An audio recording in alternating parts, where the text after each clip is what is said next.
ನಮಸ್ತೆ ಆತ್ಮೀಯ ಮಿತ್ರರೇ, ತಮಗೆ ವರನಿಧಿ ಕನ್ನಡ ನ್ಯೂಸ್ಗೆ ಆತ್ಮೀಯ ಸ್ವಾಗತ. ಇದು ಜನಪರ, ವಸ್ತುನಿಷ್ಠ, ನಿಖರ ಹಾಗೂ ಸತ್ಯದ ಹಾದಿಯಲ್ಲಿ. ನಮಸ್ಕಾರ ಅಭಿಮಾನಿಗಳೇ, ನಮ್ಮ ಪ್ರಿಯ ಕೋಟಿಗೊಬ್ಬ ಸರಣಿಯ ಪಾರ್ಟ್ 6ಕ್ಕೆ ನಿಮಗೆ ಸ್ವಾಗತ. ಇಂದು ನಾವು ಮಾತನಾಡೋದು ಒಂದು ಕುತೂಹಲ ಪ್ರಶ್ನೆ ಬಗ್ಗೆ. ಇಷ್ಟು ವರ್ಷವಾದರೂ ಕೋಟಿಗೊಬ್ಬ ಟ್ರೆಂಡ್ ಯಾಕೆ? ಸಿನಿಮಾ ಬಂದಿದ್ದು ವರ್ಷಗಳ ಹಿಂದೆ, ಆದರೆ ಇವತ್ತು ಕೂಡ ಸೋಷಿಯಲ್ ಮೀಡಿಯಾದಲ್ಲಿ, ಯೂಟ್ಯೂಬ್ನಲ್ಲಿ, ಅಭಿಮಾನಿಗಳ ಮಾತಿನಲ್ಲಿ, ಮೀಮ್ಸ್ಗಳಲ್ಲಿ, ಸ್ಟೇಟಸ್ಗಳಲ್ಲಿ ಕೋಟಿಗೊಬ್ಬ ಹೆಸರು ಕೇಳಿಸುತ್ತಾ ಇರುತ್ತದೆ. ಹೊಸ ಹೊಸ ಸಿನಿಮಾಗಳು ಬರುತ್ತಿವೆ, ಹೊಸ ಹೀರೋಗಳು ಬರುತ್ತಿದ್ದಾರೆ. ಆದರೂ ಕೋಟಿಗೊಬ್ಬ ಹೆಸರು ಯಾಕೆ ಇನ್ನೂ ಜೀವಂತವಾಗಿದೆ? ಅದಕ್ಕೆ ಕಾರಣಗಳಿವೆ. ಮೊದಲ ಕಾರಣ ಡಾಕ್ಟರ್ ವಿಷ್ಣುವರ್ಧನ್ ಸರ್ ಅವರ ವ್ಯಕ್ತಿತ್ವ. ಕೋಟಿಗೊಬ್ಬ ಅಂದರೆ ಸಿನಿಮಾ ಮಾತ್ರ ಅಲ್ಲ, ಅದು ವಿಷ್ಣು ದಾದಾ ಅವರ ಸ್ಕ್ರೀನ್ ಪ್ರೆಸೆನ್ಸ್. ಅವರ ಪರದೆ ಮೇಲೆ ಬಂದ ಕ್ಷಣಕ್ಕೆ ಒಂದು ಪವರ್ ಫೀಲ್ ಆಗುತ್ತದೆ. ಅವರ ನಡೆ, ನೋಟ, ಸ್ಟೈಲ್, ಡೈಲಾಗ್ ಹೇಳೋ ರೀತಿ ಎಲ್ಲವೂ ಜನರನ್ನು ಸೆಳೆದಿತ್ತು. ಅದಕ್ಕೆ ಆ ಪಾತ್ರ ಇವತ್ತೂ ಕೂಡ ನೆನಪಾಗುತ್ತದೆ. ಎರಡನೇ ಕಾರಣ, ಕೋಟಿಗೊಬ್ಬ ಒಂದು ಬ್ರ್ಯಾಂಡ್. ಕೆಲವು ಸಿನಿಮಾಗಳು ಬರುತ್ತವೆ, ಹೋಗುತ್ತವೆ, ಆದರೆ ಕೆಲವು ಹೆಸರುಗಳು ಬ್ರ್ಯಾಂಡ್ ಆಗುತ್ತವೆ.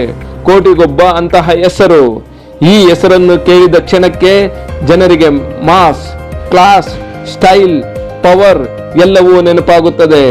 ಇದು ಒಂದು ಟೈಟಲ್ ಮಾತ್ರ ಅಲ್ಲ, ಇದು ಒಂದು ಫೀಲ್. ಮೂರನೇ ಕಾರಣ ಡೈಲಾಗ್ ಮತ್ತು ಸ್ಟೈಲ್. ಕೋಟಿಗೊಬ್ಬ ಸಿನಿಮಾದಲ್ಲಿ ಬಂದ ಅನೇಕ ಡೈಲಾಗ್ಗಳು ಇವತ್ತು ಕೂಡ ಜನರ ನಾಲಿಗೆಯ ಮೇಲೆ ಇವೆ. ಕೆಲವೊಂದು ಪಾತ್ರಗಳು ಸಿನಿಮಾ ಮುಗಿದರೂ ಮುಗಿಯುವುದಿಲ್ಲ, ಜನರ ಜೀವನದ ಭಾಗವಾಗಿ ಬಿಡುತ್ತವೆ. ಕೋಟಿಗೊಬ್ಬ ಅದೇ ತರದ ಸಿನಿಮಾ. ನಾಲ್ಕನೇ ಕಾರಣ ಮ್ಯೂಸಿಕ್ ಮತ್ತು ನೆನಪುಗಳು. ಒಂದು ಸಿನಿಮಾ ಹಿಟ್ ಆಗೋಕೆ ಕತೆ ಮಾತ್ರ ಸಾಕಾಗಲ್ಲ, ಹಾಡುಗಳು, ಬ್ಯಾಕ್ಗ್ರೌಂಡ್ ಮ್ಯೂಸಿಕ್, ಸೀನ್ಗಳು ಎಲ್ಲವೂ ಮುಖ್ಯ. ಕೋಟಿಗೊಬ್ಬನಲ್ಲಿ ಬಂದ ಮ್ಯೂಸಿಕ್, ಆಕ್ಷನ್ ಸೀನ್ಗಳು, ವಿಷ್ಣು ದಾದಾ ಅವರ ಎಂಟ್ರಿ ಆಲ್ ಕಂಬೈನ್ಡ್ ಆಗಿ ಜನರ ಮನಸ್ಸಿನಲ್ಲಿ ಶಾಶ್ವತ ಜಾಗ ಪಡೆದಿವೆ. ಐದನೇ ಕಾರಣ ಅಭಿಮಾನಿಗಳ ಪ್ರೀತಿ. ಒಂದು ಸಿನಿಮಾ ವರ್ಷಗಳ ನಂತರವೂ ಟ್ರೆಂಡ್ ಆಗಬೇಕು ಅಂದ್ರೆ ಅಭಿಮಾನಿಗಳ ಪ್ರೀತಿ ಬೇಕು. ವಿಷ್ಣು ದಾದಾ ಅಭಿಮಾನಿಗಳು ಇವತ್ತು ಕೂಡ ಹಳೆಯ ಕ್ಲಿಪ್ಗಳನ್ನು ಶೇರ್ ಮಾಡ್ತಾರೆ, ಹಾಡುಗಳನ್ನು ಕೇಳ್ತಾರೆ, ಡೈಲಾಗ್ಗಳನ್ನು ಸ್ಟೇಟಸ್ ನಲ್ಲಿ ಹಾಕ್ತಾರೆ. ಇದೇ ಟ್ರೆಂಡ್ ನ ನಿಜವಾದ ಶಕ್ತಿ. ಆರನೇ ಕಾರಣ ಹೊಸ ಪೀಳಿಗೆ ಕೂಡ ನೋಡುತ್ತಿದೆ. ಇದು ಬಹಳ ಮುಖ್ಯ. ಇವತ್ತು ಹಲವಾರು ಯುವಕರು ಹಳೆಯ ಕನ್ನಡ ಸಿನಿಮಾಗಳನ್ನು ಹುಡುಕಿ ನೋಡ್ತಿದ್ದಾರೆ.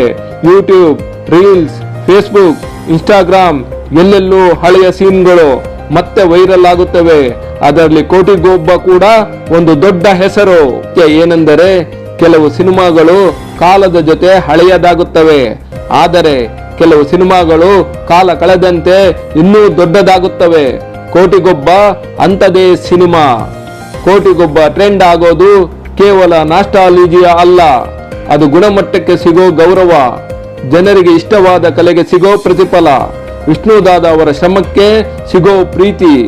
ಯಾರಾದರೂ ಕೇಳಿದರೆ ಇಷ್ಟು ವರ್ಷವಾದರೂ ಕೋಟಿಗೊಬ್ಬ ಟ್ರೆಂಡ್ ಯಾಕೆ ಅನ್ನೋ ಪ್ರಶ್ನೆಗೆ ಉತ್ತರ ಒಂದೇ: ಲೆಜೆಂಡ್ ಹೆಸರುಗಳಿಗೆ ಎಕ್ಸ್ಪೈರಿ ಡೇಟ್ ಇರೋದಿಲ್ಲ. ಜನಮನ ಗೆದ್ದ ಹೆಸರುಗಳು ಎಂದಿಗೂ ಜೀವಂತವಾಗಿರುತ್ತವೆ. ಕೋಟಿಗೊಬ್ಬ ಬಗ್ಗೆ ಇನ್ನೂ ಹೆಚ್ಚು ಹೇಳುವುದಾದರೆ, ಈ ಚಿತ್ರ ಭಾಷಾ ತಮಿಳು ಚಿತ್ರದ ರಿಮೇಕ್. ಆದರೂ ಅದ್ಭುತ ಕಥೆಯಲ್ಲಿ ಪವರ್ಫುಲ್ ನೆರೇಷನ್ ಇದೆ. ಡಾಕ್ಟರ್ ವಿಷ್ಣುವರ್ಧನ್ ಅವರ ಎಂಟ್ರಿ, ಅವರ ಅಭಿನಯ ಅದ್ಭುತ. ಅವರ ಡೈಲಾಗ್ ಡೆಲಿವರಿ, ಅವರ ಎಮೋಷನ್, ಫೈಟ್ ಸೀನ್ಗಳು, ಹಾಡುಗಳು ಸೂಪರ್ ಹಿಟ್. ಎಲ್ಲ ಪೋಷಕ ನಟರ ಅಭಿನಯ ತುಂಬಾ ಚೆನ್ನಾಗಿ ಮೂಡಿ ಬಂದಿದೆ. ಕೋಟಿಗೊಬ್ಬ ಚಿತ್ರಕಥೆ ಚೆನ್ನಾಗಿದೆ. ಕೋಟಿಗೊಬ್ಬ ಚಿತ್ರವನ್ನು ಎಷ್ಟು ಸರಿ ನೋಡಿದರೂ ಮತ್ತೊಮ್ಮೆ ನೋಡಬೇಕು ಎನ್ನುವ ಹಾಗಿದೆ. ಮುಂಬೈನಲ್ಲಿ ಶೂಟಿಂಗ್ ಸೀನರೀಸ್ ಎಕ್ಸ್ಟ್ರಾರ್ಡನರಿ ಆಗಿದೆ. ಈ ಚಿತ್ರವು ಕೌಟುಂಬಿಕ ಹಾಗೂ ಅಂಡರ್ವರ್ಲ್ಡ್ ಡಾನ್ ಮಿಶ್ರಣದ ಮೆಲೋ ಡ್ರಾಮಾ. ಅಣ್ಣ, ತಮ್ಮ, ಅಕ್ಕ, ತಂಗಿ, ತಂದೆ, ತಾಯಿ ಹಾಗೂ ಫ್ರೆಂಡ್ಶಿಪ್ ಸೆಂಟಿಮೆಂಟ್ ಅದ್ಭುತವಾಗಿ ಮೂಡಿ ಬಂದಿದೆ. ಕಲ್ಯಾಣ್ ಅವರ ಸಾಹಿತ್ಯ ಮನಮುಟ್ಟುವಂತಿದೆ. ದೇವ ಅವರ ಸಂಗೀತ ಕಿವಿಗೆ ಇಂಪಾಗಿದೆ. ಹಾಡುಗಳು ಮೆಲುಕು ಹಾಕುವಂತಿದೆ.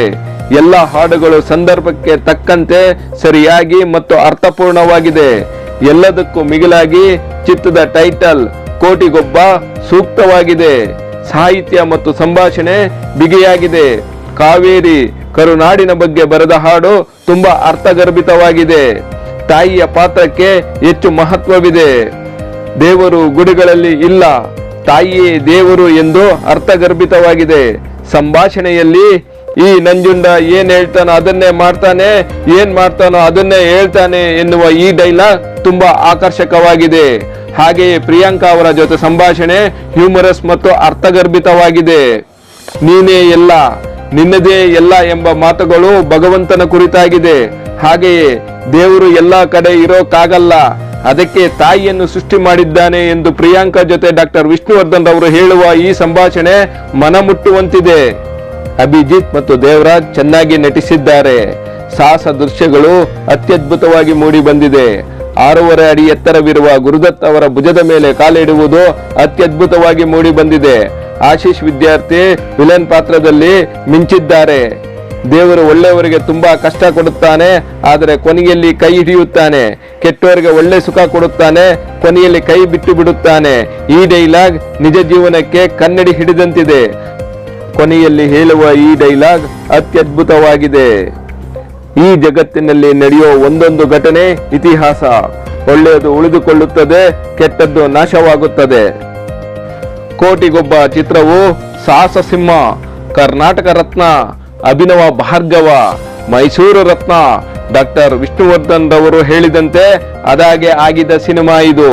ಅವರ ಮಾತಿನಂತೆ it just happens. Kotigobba cinema ಒಂದು ಸಿನಿಮಾ ಮಾತ್ರವಲ್ಲ, ಅದು ಕನ್ನಡಿಗರ ಭಾವನೆ, ಅದು ಇತಿಹಾಸ.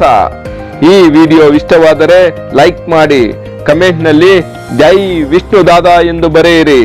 ಅಪ್ಪಟ ಡಾಕ್ಟರ್ ವಿಷ್ಣುದಾದ ಸರ್ ಅಭಿಮಾನಿಗಳು ಚಾನೆಲ್ಗೆ ಸಬ್ಸ್ಕ್ರೈಬ್ ಮಾಡಿ.